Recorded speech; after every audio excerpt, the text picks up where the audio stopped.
भारत के एक दूरस्थ गांव में एक सुनसान इलाका था जिसे लोग चुड़ैल की मंडी कहते थे। कहा जाता था कि वहां पर आधी रात को चुड़ैलें इकट्ठी होती थीं और अनजान लोगों को अपनी गिरफ्त में ले लेती थीं। कई लोग उस इलाके में गए लेकिन कभी लौटकर नहीं आए। गांव के बुजुर्गों का मानना था कि इस जगह पर शापित आत्माओं का साया है। उस गांव में राजू नाम का एक साहसी युवक रहता था। उसने चुड़ैल की मंडी के किस्से कई बार सुने थे लेकिन उसे यकीन नहीं था। एक दिन उसकी जिज्ञासा ने उसे इस जगह के बारे में जानने के लिए मजबूर किया।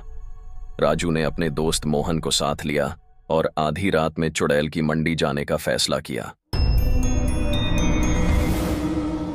रात का समय था। चारों ओर सन्नाटा और डरावना अंधेरा पसरा हुआ था। दोनों दोस्त धीरे धीरे मंडी की तरफ बढ़ने लगे।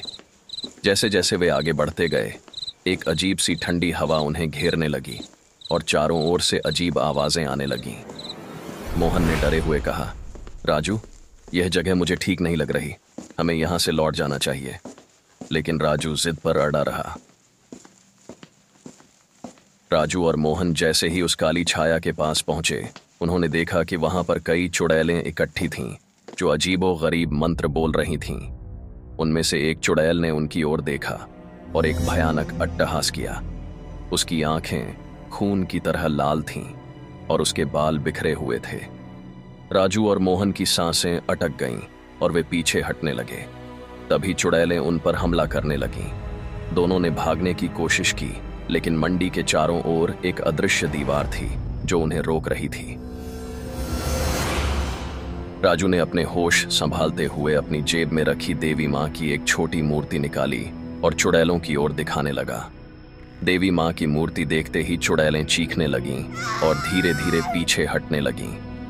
राजू ने मोहन का हाथ पकड़ा और मंडी से बाहर निकलने की कोशिश करने लगा।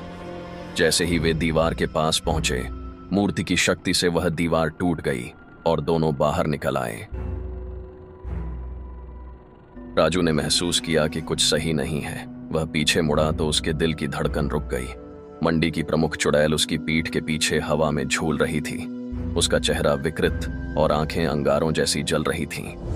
उसने एक भयानक आवाज में कहा, तुमने सोचा कि मुझे हराकर बच जाओगे? कोई भी इस मंडी से भाग नहीं सकता। तुम पर मेरा श्राप है।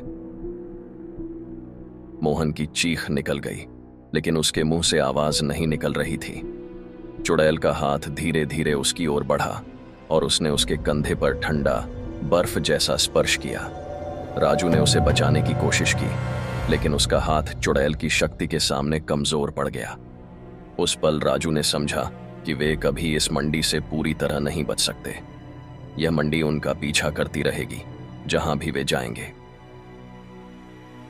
आखिरकार राजू और मोहन ने घर तो पहुंच लिया लेकिन वे दोनों एक गहरे सदमे में थे। कुछ दिनों बाद गांव वालों ने उन्हें गांव के बाहर एक पुराने पेड़ से लटका हुआ पाया। उनकी आंखें खुली हुई थीं, जैसे मौत के बाद भी वे किसी भयानक चीज को देख रहे हों। लोगों ने कहा कि उनकी आत्माओं को चुड़ैल की मंडी ने कैद कर लिया था।